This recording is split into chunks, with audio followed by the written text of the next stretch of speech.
India has more than 5,800 listed companies, together worth more than 472 lakh crore. And yet, here's the reality nobody tells you. 63% of Nifty 500 stocks delivered less than 7% in last 1 year, meaning 6 out of 10 stocks couldn't even beat an FD. So if you're picking stocks by gut feeling, news flow or tips, your chances of finding a winner are still worse than a coin toss. But the market doesn't reward hope, it rewards the process.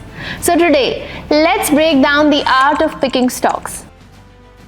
I've put the entire framework right here on this board, and by the end of this video, you'll know exactly how to use it to pick better stocks. But before you pick a stock, you need to filter the market. Because from a universe of 5,800 companies, you don't start by choosing one. You start by eliminating the rest. The process to filter is pretty straightforward. You can run a simple screener query with first, market capitalization more than 10,000 crore. Because we would want to start with companies that have scale and stability. Second, sales growth for 5 years more than 15%. This shows consistent revenue growth, not a 1-year spike. Third, profit growth for 5 years more than 18%. Because a business that grows revenue but not profits is not a business you want to own. And fourth, ROCE greater than 15%. Proof that the company has a strong capital efficiency. Run this once and the entire market shrinks from 5,800 stocks to just 107 stocks. That's your real hunting ground. These are the businesses that have already proven growth, profitability, discipline, efficiency. And remember, this is just a starting point. You can tighten the filters or loosen them depending on whether you want more growth, more stability, or more value. Now, once you have reached here, every stock must pass through 4 simple checkpoints.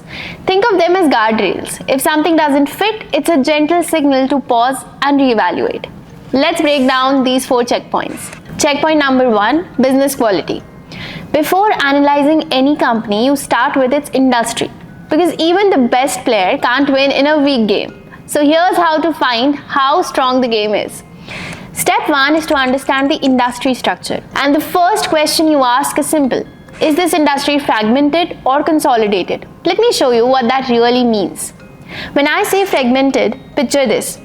I'll ask you to name 20 restaurants you like. You'll probably finish the list in 10 seconds. Same with textiles. There are hundreds and thousands of brands. Why? Because anyone can enter. The entry barrier is low, so the competition is heavy. And the customer decides the price. Because if one restaurant increases the prices, I would simply walk next door. Which is why competition kills pricing power here, and margins never really stabilize. Now think of telecom, paints, or cement. If I ask you to name 10 players, you'll run out after 2 or 3. That's a consolidated industry where only a few big players dominate. Here entry barriers are high, capital requirements are massive, regulations are tough, and execution isn't easy. And here's the key difference. In consolidated industries, if one player raises prices, the entire industry follows. And customers don't have alternatives, so they pay what the industry decides. As an investor, this matters because you'd rather own a business where the industry protects your profits, not the customer. Now your next question should be, what's the penetration level? Is the industry early, mature, or saturated? This is where real opportunity hides. Take air conditioners.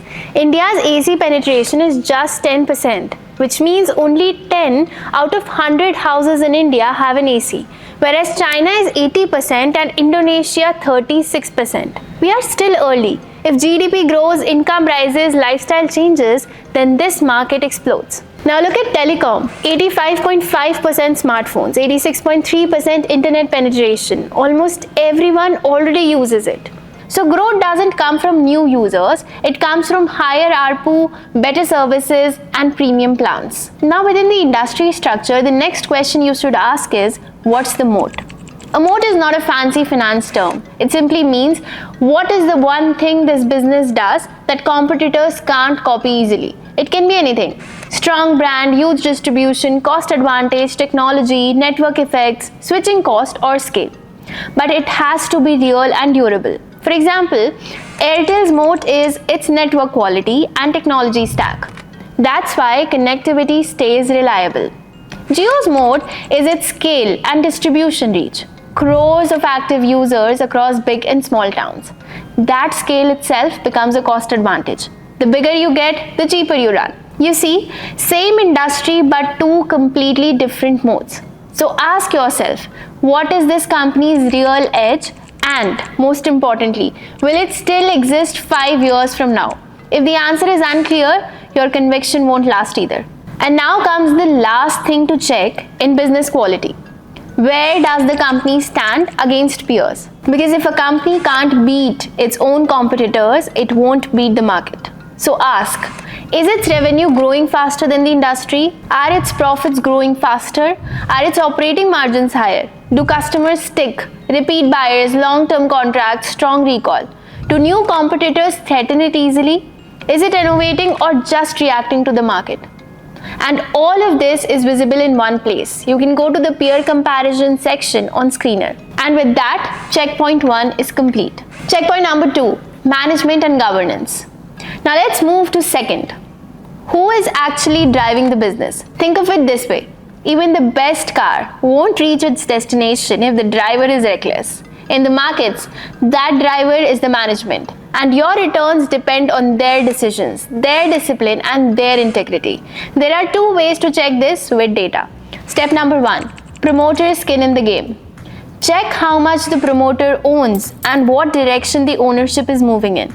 If promoter holding is stable or rising, that's a good sign.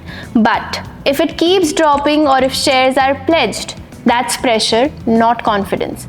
For example, Z Entertainment. The promoters pledged shares, the price fell. Then the lender sold and the stock crashed. But the good news is all of this is visible in Screener under the shareholding pattern.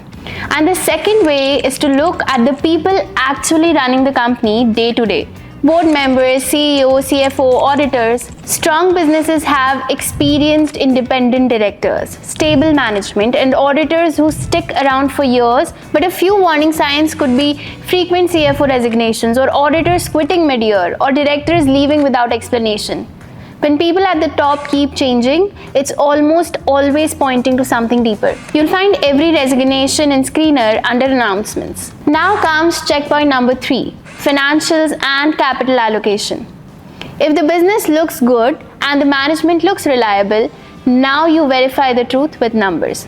And the first number you check is cash flow versus profit. Remember, profits can be polished, but cash cannot be. So look at this one ratio over 3 to 5 years. Cash flow from operations divided by profit after tax. If this is around 1, or if cash generated is close to reported profit, the business is healthy. But if this ratio stays low, around 0.5 to 0.6 year after year, that's a red flag. It means cash isn't coming in and sales may be pushed or profits include one-offs. Second number to look at is margins. Margins rising is good, but why they rise is everything. The sustainable reasons are better product mix, scale benefits, operating efficiency, and pricing power. But one-off reasons could be temporary input cost drop, forex gain, accounting adjustment, or exceptional items. So check the annual report, gross margin, EBITDA margin, segment mix, and notes. If margins strengthen for the right reasons, the business is improving. But if they rise for the wrong reasons, they'll give up later. Now you know what the company is, who is running it, and whether the numbers back the story or not. Now comes the final question, which is the one most investors skip. Checkpoint number 4. Are you paying the right price? So here's the simplest way to think about valuations. Number 1. Price must match quality and growth. Don't just look at stock price or the PE. Ask, is this business worth the multiple I am paying for it? A company with strong brand, high ROC, and predictable growth naturally deserves a high premium. But if execution is shaky, margins keep slipping, or governance isn't clean, paying a premium for it is a mistake. Second, avoid paying excellent business prices for an average execution company. This is where most people go wrong. If growth is average but valuation is priced like excellence, your downside becomes bigger than your upside. A disciplined investor always balances quality, growth, and price. When all three align, that's when you enter. Third and last, Your entry price defines your returns every time. You don't chase a stock, you wait for it to come to you. You enter when the risk reward is in your favor, not when the crowd is excited. So stock picking isn't a trick, it's a process. And when every company passes through these 4 layers, business quality, management and governance, financial strength, and valuation discipline, you stop investing emotionally and start investing intelligently. Drop the name of one stock you want analyzed using this exact 4-layer framework. I'll pick the most requested one. And if this video added even a little clarity to your investing process, I'd truly appreciate a like, a share, and a subscribe to our channel. Investments in securities market are subject to market risks. Read all the related documents carefully before investing.